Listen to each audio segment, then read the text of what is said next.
I'm Jeff. Hey, I'm John.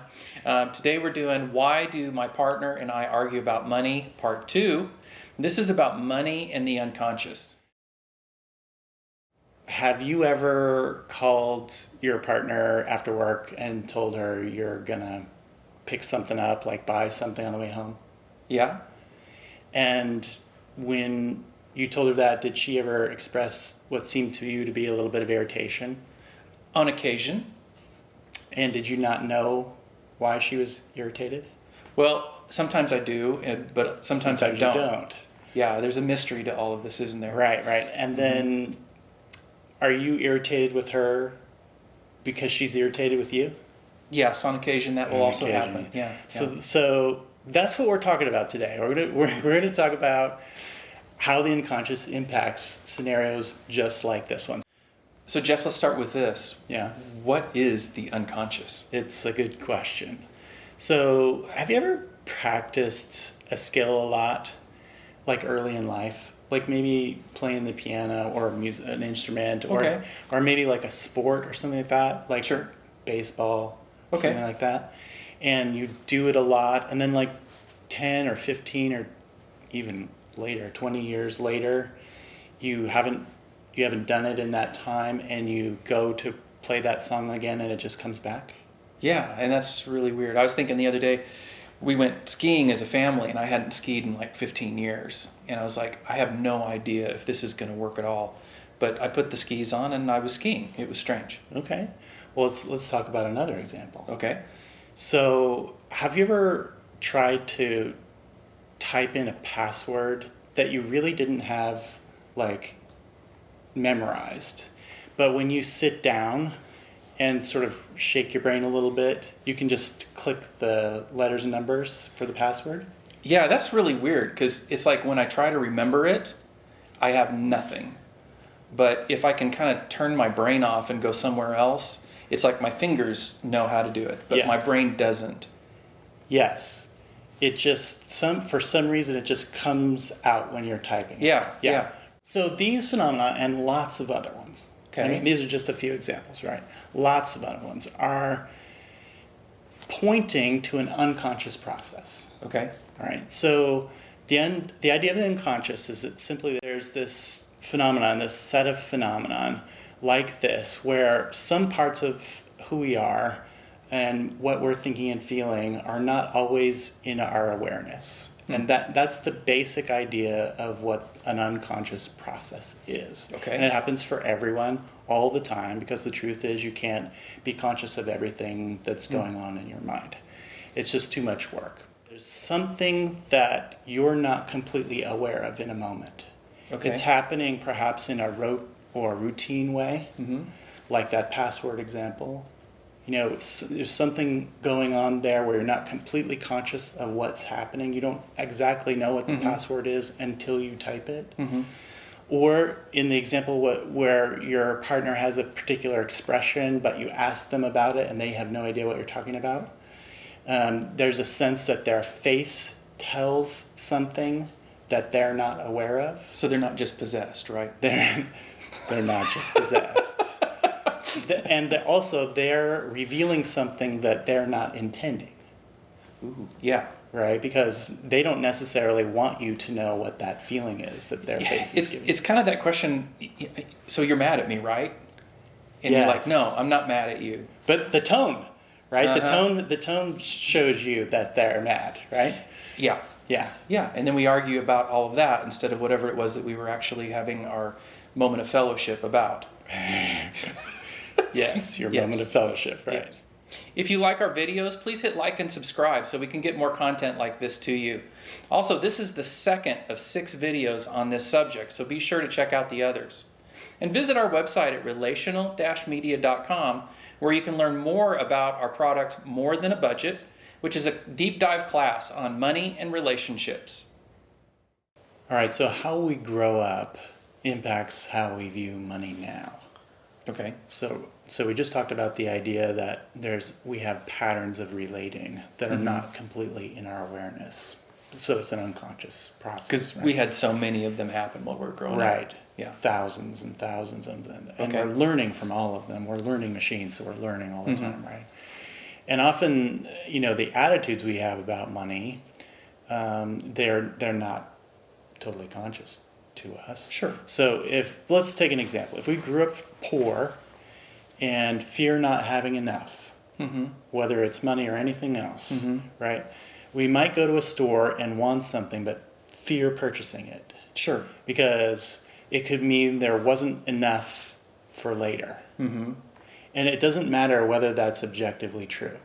And of course, the opposite of that's true is if our spouse grew up differently than we did, which is Right. often the case, Right. and they don't have that same internal reaction or governor that says, hey, I need to not purchase something even if I want it, then that boldness makes us internally uncomfortable Correct. because they're doing it wrong. Right. So right, they're doing it wrong, right? From our perspective, right.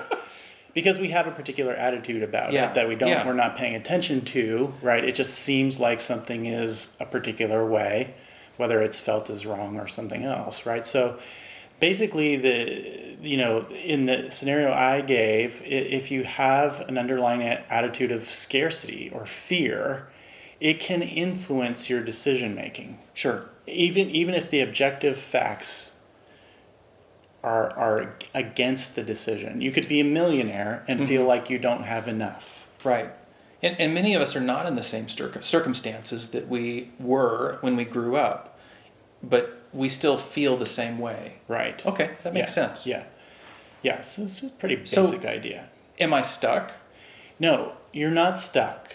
So just because something is unconscious to you does not mean it's necessarily something you have to live with forever.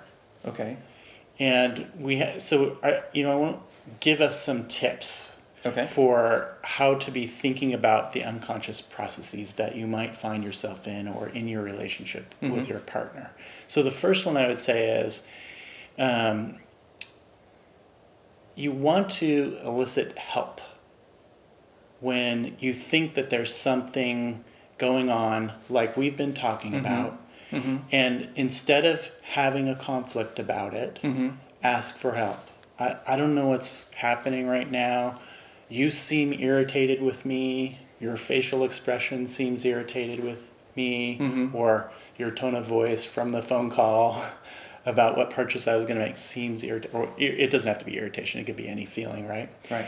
But whatever it is, say, I'm not sure what's going on right now. Could you help me think this through? Instead of, why are you so irritated? I'm just going to the store to get a pair of shoes. Yeah, but can I ask a question? Yes. I know it sounds great. Lots of things in life sound great. If I would eat less and exercise more, I wouldn't be where I'm at. And it would be great to be curious in the midst of an argument. Yes. But that sounds hard.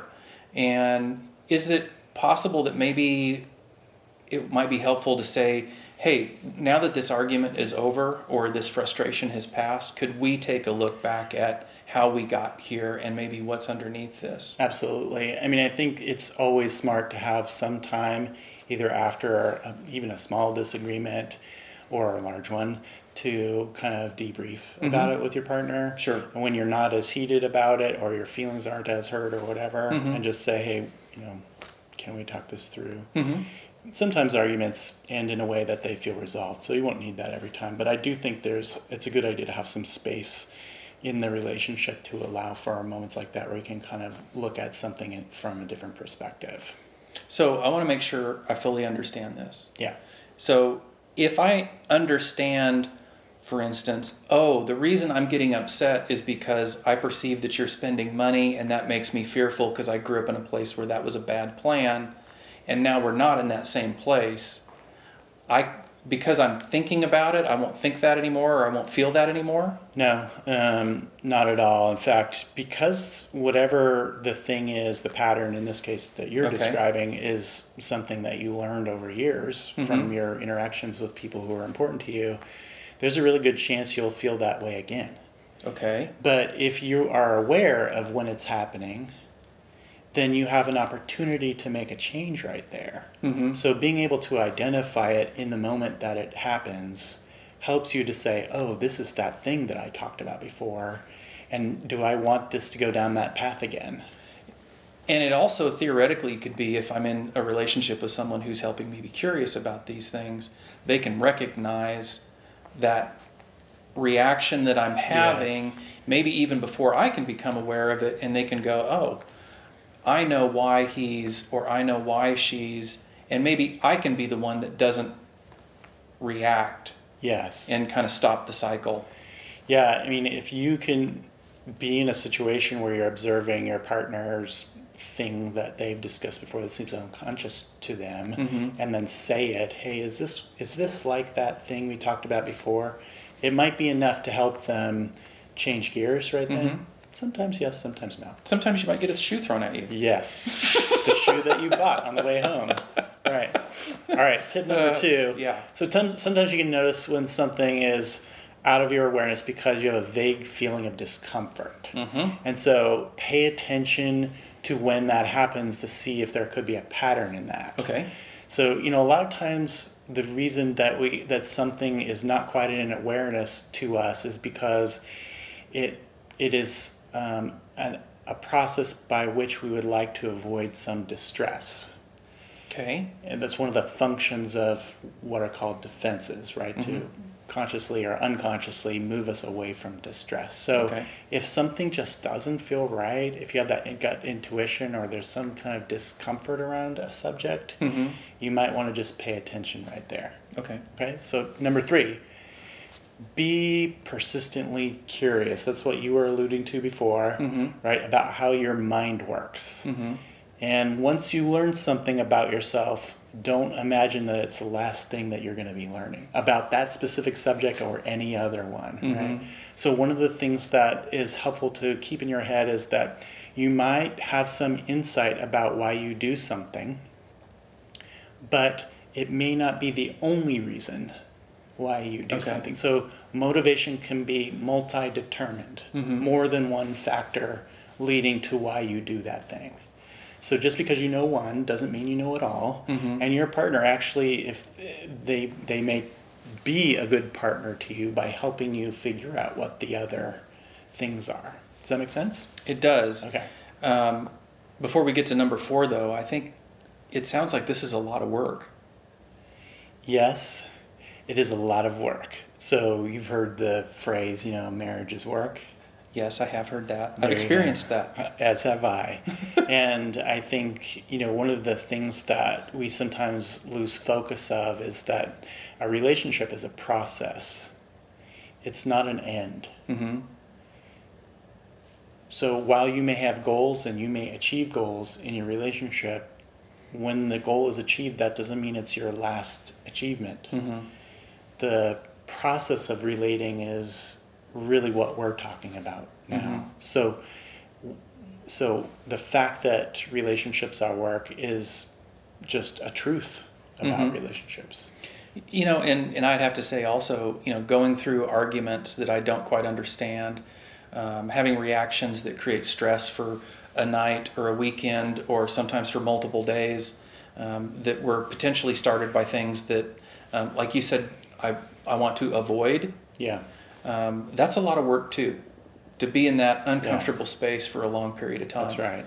And so I think maybe part of the situation here is that we all need to recognize that we're going to struggle either figuring it out and finding a new path that's good, Right. or we're going to struggle staying in the same pattern and not enjoying doing the same thing over and over again. Is that fair? That's absolutely right. So you can either change the pattern that you're not quite aware of, and have the freedom of doing something different, or you can not be free and stay in a pattern you've always had and have the same argument over and over and over and over until you are not happy with each other, sort of in a more permanent way.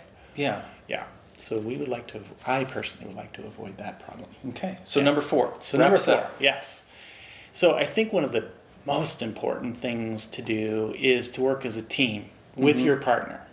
They are your partner, right? Like, that's a big deal, right? Yeah, You chose them, they chose you. They're not your roommate. They're not your roommate, right? You want to create some common values. You should have common values, and those things should be directing your decision making, including about money. So teamwork is vital. And one of the things that happens for a lot of couples is that they can imagine teamwork when they're at their job. Right. But when they come home, it's like they relax into a routine. And in that state of mind, they lose track of what it means to actually be a teammate to their partner. So keeping in their head, this is my team. My partner is a part of my team, which we call a family. And we need to work together on our common goals and values. That's where we want to head. So thanks for watching us today. Hey, help us grow our channel by hitting like and subscribe. You can also find our class More Than a Budget at relational-media.com.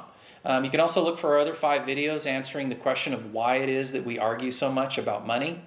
And again, thanks for watching us, and stay curious.